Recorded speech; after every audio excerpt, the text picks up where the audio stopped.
Bismillahirrahmanirrahim. Wabihi nasta'in wa alayhi natawakkal. Wassalatu wassalamu ala ashrafil anbiya'i wal mursalin. Amma ba'd. Assalamualaikum warahmatullahi wabarakatuh.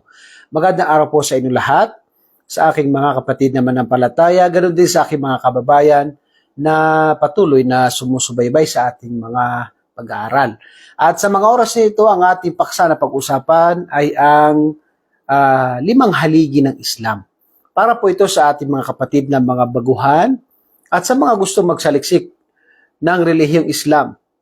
Ang 5 haligi ng Islam, na ito ang pinaka-unang pundasyon ng relihiyong Islam. Sa Islam po ay meron pong 5 haligi. Meron pong 5 haligi na dapat malaman ng isang mananampalataya, ganoon din ng bawat nagsasaliksik ng kaalaman sa relihiyong Islam.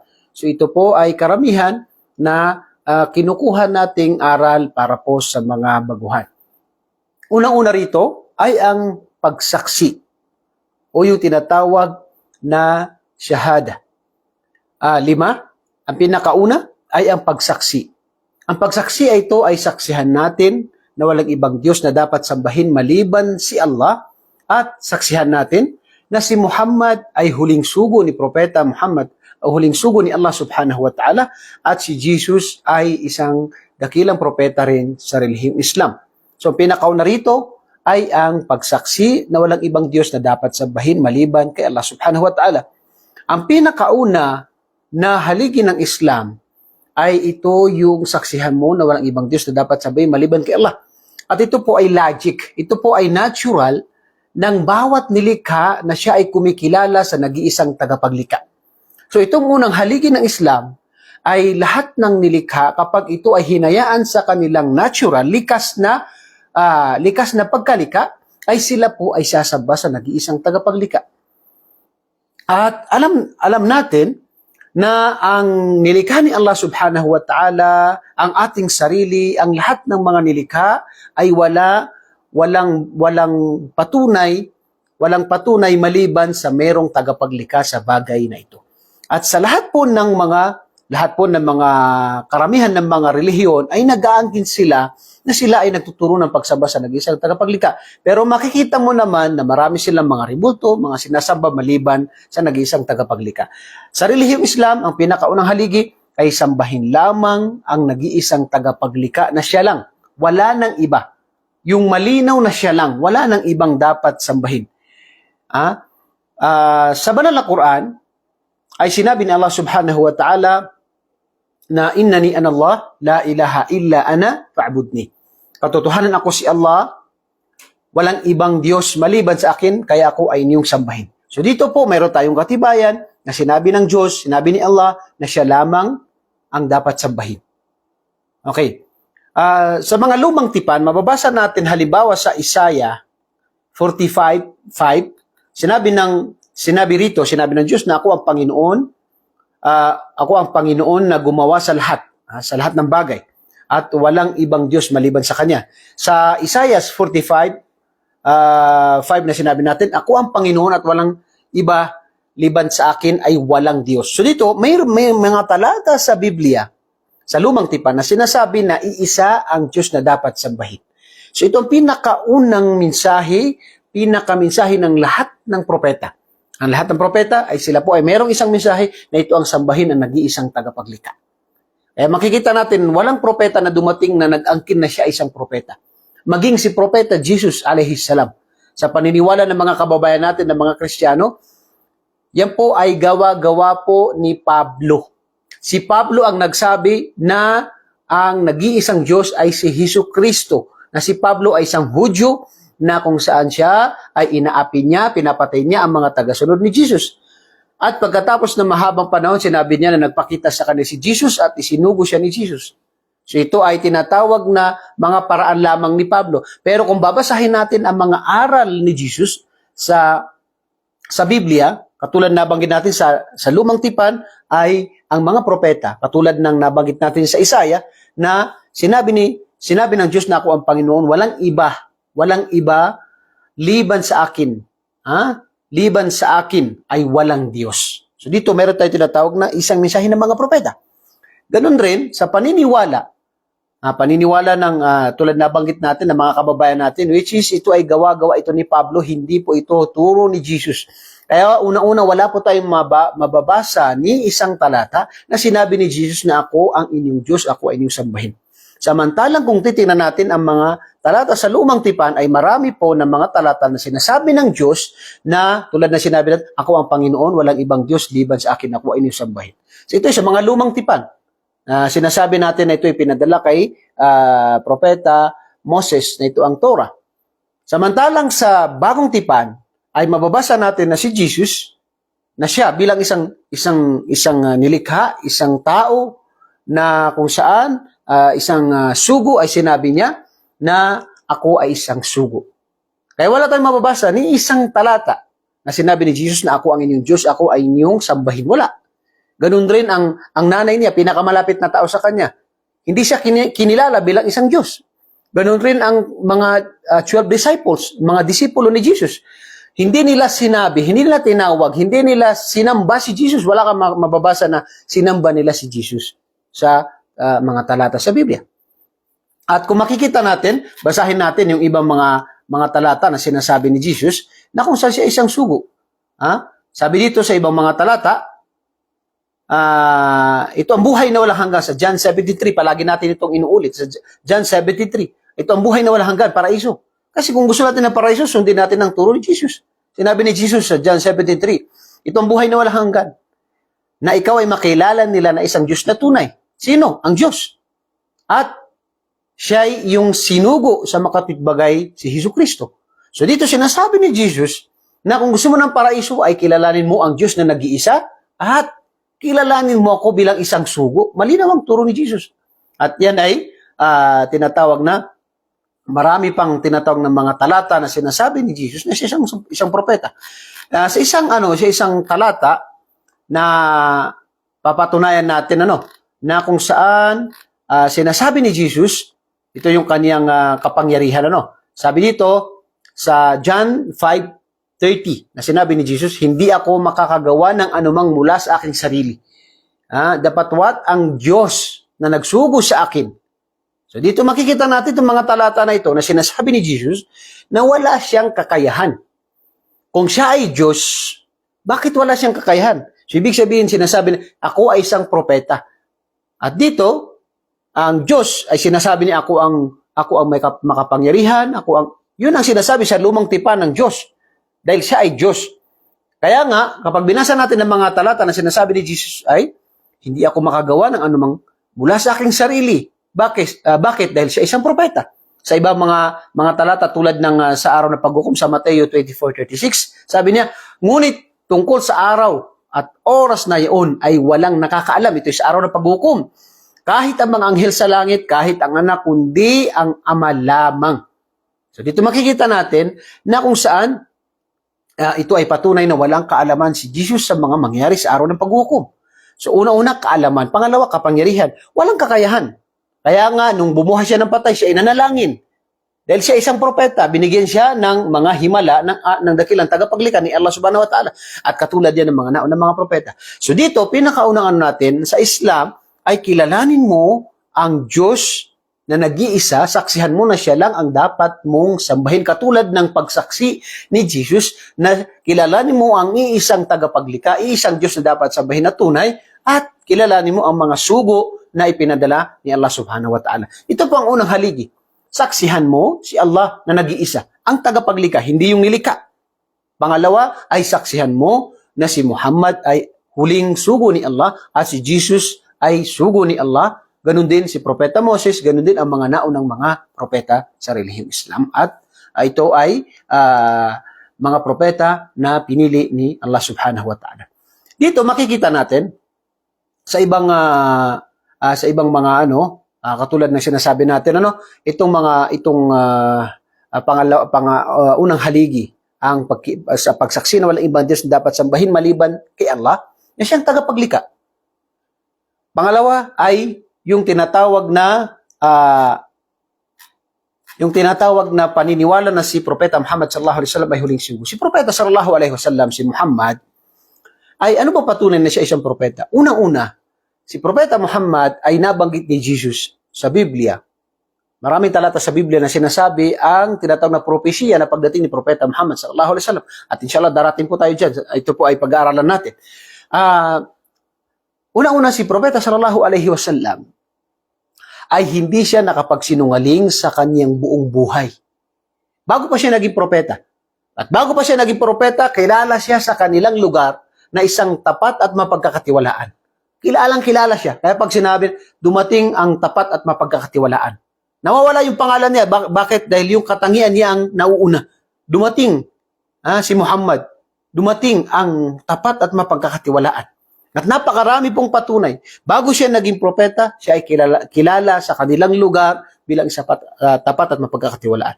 At hindi siya nakapagsinungaling sa kanyang buong buhay. Kaya ang mga hindi mananampalataya sa kanyang panahon, noong siya ay maging propeta, ay tinawag niya ang mga hindi mananampalataya. Ganun din ang kanyang mga kamag-anak sa bundok ng Safa. At sinabi niya na tinawag niya yung pamilya. Nung nandun na yung lahat ng mga tao ay sinabi niya, kung sasabihin ko ba sa inyo na mayroong mga kalaban sa likod ng bundok na ito, kayo ba ay maniniwala sa akin? Lahat ay diretso silang nagsabi, kami ay maniniwala sa iyo dahil wala kaming nakitang ni isang kasinungalingan sa iyo. Ikaw ay tapat. Ni isang beses hindi ka nagsinungaling. Yun ang kanilang pagkakilala sa kanila. Ay Propeta Muhammad sallallahu alaihi wasallam. At sinabi niya na ako ay mayroong dalang mensahe sa inyo na ito ang pagsamba sa nag-isang tagapaglikha. Sino mga hindi sumunod sa akin ay may kaparusahan. At dahil dito nagdalawang isip yung mga tao dahil yung tinatawag na kanilang pagkakilala sa kanila na siya ay tapat at mapagkakatiwalaan at yung tinatawag na kanilang pagsamba sa kanilang mga ribulto. Dahil napakaraming ribulto sa kapanahon ni Propeta sallallahu alaihi wasallam. So dahil dito ay makikita natin na walang ni isa sa kanila na kung saan sinabi nila na si Propeta ay isang sinungaling. Kahit nung si Propeta sallallahu alaihi wasallam ay nagpalaganap ng mensahe, hindi magawa ng mga tao na sabihin na siya ay sinungaling dahil alam nila, nagkakaisa ang mga taga-Makkah, ang kaniyang mga kababayan, na siya ay tapat at mapagkakatiwalaan. So dahil dito, ay si Propeta sallallahu alaihi wasallam ay kabilang lamang sa patunay na siya ay tunay, ay hindi siya nakapagsinungaling, kilala siya sa pagiging tapat at mapagkakatiwalaan. Kabilang sa kanyang mga patunay, ay mayroong mga nabanggit po sa banal na Quran na patungkol sa mga siyensya, sa mga science. Ganun din sa mga mangyari sa kasalukuyan. At napakarami po na nabanggit sa Quran. Isa po sa mga gusto kong ipaliwanag sa inyo, katulad ng nabanggit sa Quran, na ito yung pagkalika ng tao sa sinapupunan ng ina. Na kung saan binanggit, yung step by step na pagkalika sa tao mula sa semelya, tubig, hanggang sa siya ay malika, ay binanggit ito sa banal na Quran. At kung makikita natin sa panahon ni Propeta sallallahu alaihi wasallam, wala pang mga naimbento ng mga ganitong mga siyensya. So saan ito malalaman ni Propeta sallallahu alaihi wasallam? Hindi niya maaaring sabihin ito dahil nakasalalay dito ang kanyang dalang mensahe. Dahil kung ito ay kasinungalingan, dahil kung ito ay hindi totoo, ay masisira ang kanyang dalang mensahe. Pero subhanallah, sa panahon natin ngayon, yung binanggit ni Propeta sallallahu alaihi wasallam sa Quran, ay ito po ay totoo, yung pagkalika ng step by step na pagkalika ni Allah subhanahu wa ta'ala sa isang tao hanggang sa siya ay mabuo. Subhanallah. Saan ito nanggaling? Sa Diyos nag-isang tagapaglikha. Yung labanan ng Roman Empire at saka Persian Empire, nabanggit yan sa banal na Quran, na sinabi ni Propeta sallallahu alaihi wasallam na nanalo ang mga Romano at pagkatapos mananalo ang mga Persiano. Di ba? So dito, subhanallah, pagkaraan ng ay nanalo yung mga Romano sa kanila. So dito, yung tinatawag na pagbalita ni Propeta sallallahu alaihi wasallam sa mga bagay na ito, ay nakasalalay dito ang tinatawag na dala niya mensahe. Dahil kung ito hindi magkatotoo, ay hindi maniniwala ang mga tao. Pero ito ay hindi nagdalawang isip si Propeta sallallahu alaihi wasallam na sabihin niya ito dahil alam niya na ito ay nanggaling sa nag-isang tagapaglikha. At iba pang mga himala, iba pang mga binanggit niya na mangyari sa kasalukuyan. Po yan, inshallah, babanggitin po natin sa ibang mga pag-aaral natin, yung mga katibayan sa pagkapropeta ni Propeta Muhammad sallallahu alaihi wasallam. So, ang pinakauna po, ay sambahin ang nag-iisang tagapaglikha at paniwalaan si Propeta Muhammad bilang isang huling sugo, paniwalaan si Jesus bilang isang propeta katulad ng mga naunang mga propeta. Pangalawang haligi ng Islam ay ang pagdarasal. Una ay pagsaksi sa nag-iisang tagapaglikha at sa kanyang mga propeta. Pangalawa ay ang pagdarasal. Ang dakilang tagapaglikha ay siya po ay nag-utos sa kanyang mga propeta ng iisang pagdarasal. Ito ang pagpapatira pa na wala tayong makikita na gumagawa sa panahon natin ngayon maliban sa mga Muslim na sinusunod nila ang aral at sa turo ng mga propeta. Kaya makikita natin halimbawa sa tinatawag na Biblia, lahat ng propeta ay sila ay nagdasal sa pamamagitan ng pagpapatira pa. Subhanallah, mababasa po natin yan. At yan po ang pagdarasal ng mga Muslim. At alam niyo ba kung sino ang nagbago ng turo ng tinatawag na pagdarasal na ginagawa ngayon ng mga kababayan natin? Ito si Pablo. Kaya babasahin natin halimbawa sa Mateo 26:39 na si Jesus ay lumayo siya ng kaunti, nagpatira pa siya at nanalangin sa Diyos. Ito yung gusto siyang patay ng mga Hudyo, siya ay nanalangin, nagpatira pa at nanalangin sa Diyos. Ito pamamaraan ng kanyang pagdarasal. Si Propeta Abraham, pagkarinig nito ay nagpatira pa si Abraham ng salita ng Diyos, nagpatira pa si Abraham. Ito ay sa Genesis 17:3. Ganon din si Propeta Moses at Aaron. At nangyari pagkarinig ng alilang katiwala sa mga bilang 26. Si Propeta Moses at Aaron. Nagpunta si Moses at Aaron sa may pintuang toldang tipanan at nagpatira pa roon. Sumamba sa Diyos, yun ang pamamaraan ng kanilang pagdarasal. Si Propeta David, tatay ni Propeta Solomon, pagkarinig nito ay bumangon si David, naligo, nagbihis, pumasok siya sa bahay ng Panginoon, nagpatira pa at nanalangin. Nagpatira pa at nanalangin. Wala tayong makikita dito kundi mga Muslim. So, ito yung sa Biblia. Mababasa natin, ang mga propeta ay sila ay nagpatira pa. Itong pamamaraan ng kanilang pagdarasal. Si Propeta Ezekiel, sa Ezekiel 1:28. Si Propeta Job 1:20. Si Propeta Ezra, sa Nehemiah 8:6. Si Propeta Jose. Ganun din si Propeta Elias. Ganun din ang mga anghel. Tingnan mo sa mga anghel, tumayo ang lahat ng mga anghel sa palibot ng trono, gayon din ang mga pinuno at ang apat na nilalang nabubuhay, sila nagpatira pa sa harap ng trono at sumamba sa Diyos. Sila nagpatira pa at sumamba sa Diyos. Yun ang pamamaraan ng pagdarasal ng mga nilikha, mga propeta, ang mga anghel. Ito ay sa Pahayag 28:87. 22. Okay, 22. Makikita natin sa Banal na Quran, ang sinabi sa 16:49. Walillahi yasjudu ma fis samawati wa ma fil ardi min dabbatin wal malaikati wa hum la yastakbirun.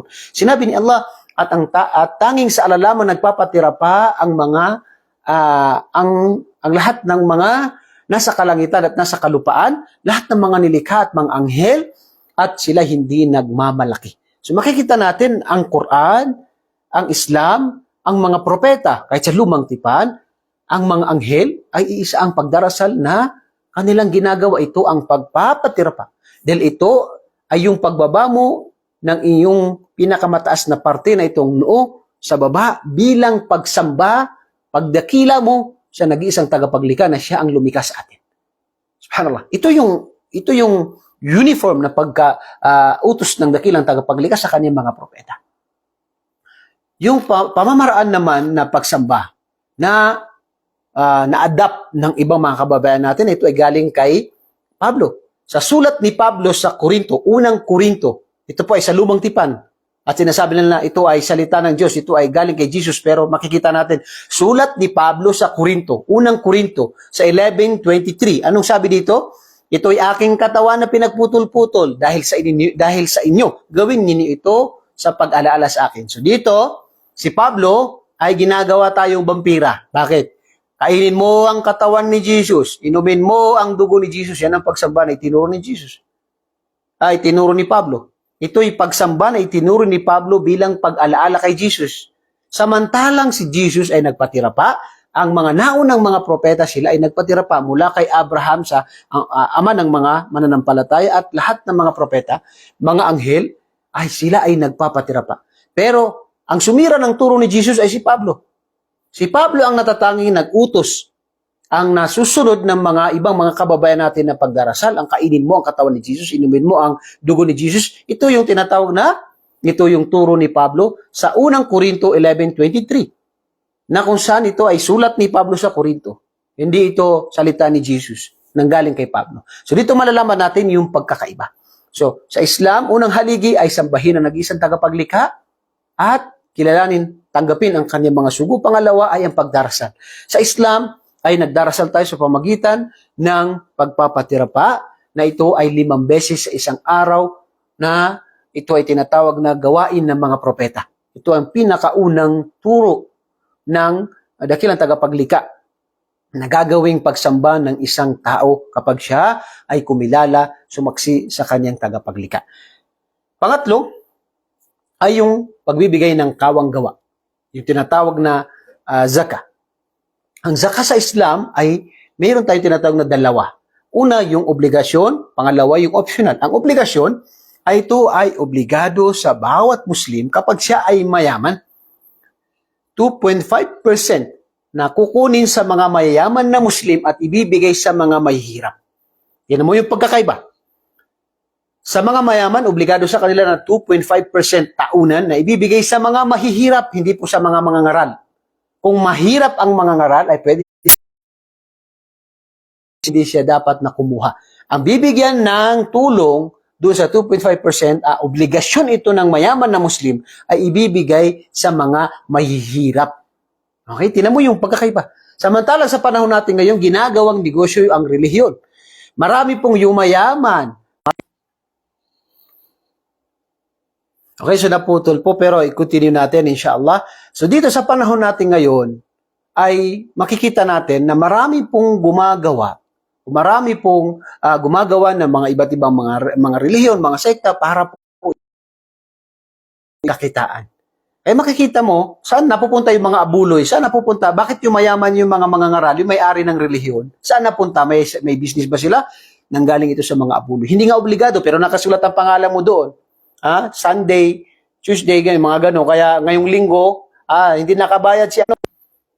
Subhanallah, mahina po yung internet natin. Subhanallah. At yun nga, sinasabi natin kanina, yung sadaka o yung zakah. Yung kawang gawa sa Islam ay yung 2.5% obligado po sa mayayaman, ibibigay sa mahihirap. Yun po ang kagandahan ng Islam. At hindi po ito kinukuhan ng mga sinumang mayaman o mga ngaral, kundi ito ay para sa mahihirap. Yung optional naman ay ito po yung tayo na normal yung pamumuhay natin. Pwede po tayo magbigay ng 10 peso o ano mang pwede natin ibigay. Ito ay hindi po obligado kundi ito ay optional. Kabilang dyan yung pag-aayuno. Pang-apat ay yung pag-aayuno. Pag-aayuno sa buwan ng Ramadan.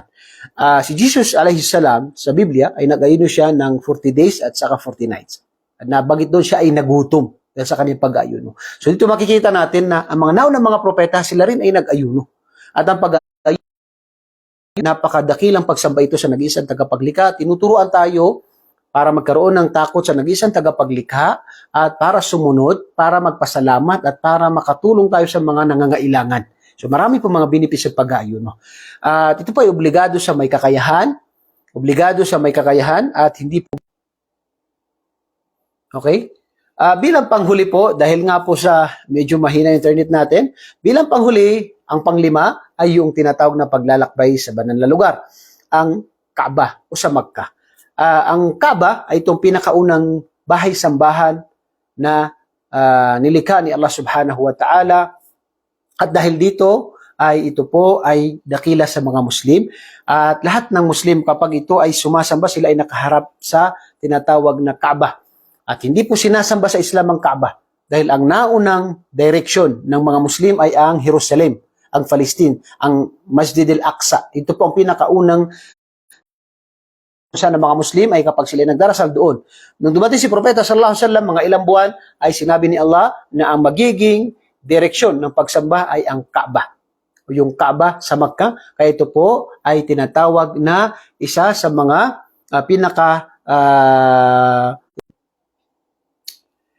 So ito po yung tinatawag na paglalakbay sa banal na lugar. Ito po ay panglimang haligi ng Islam. Ito po ay obligado sa may kakayahan at hindi obligado sa walang kakayahan. At makikita po natin ang lugar na Makkah, na kung saan dito po ay kabilang po sa mga lugar na kung saan dakila o tinatawag na pinakamainam na mga lugar sa Islam. Kabilang dyan ang Makkah, ang Madina at saka yung tinatawag na Masjid al-Aqsa sa Jerusalem. So ito po yung tinatawag na limang haligi ng Islam, na kung saan ay dapat malaman ng bawat Muslim, ganun din sa mga bagong yakap sa Islam, ganun din sa ating mga kababayan na nagsasaliksik ng kaalaman. Ito po yung limang haligi. Nawa ito po ay makatulong sa inyo sa inyong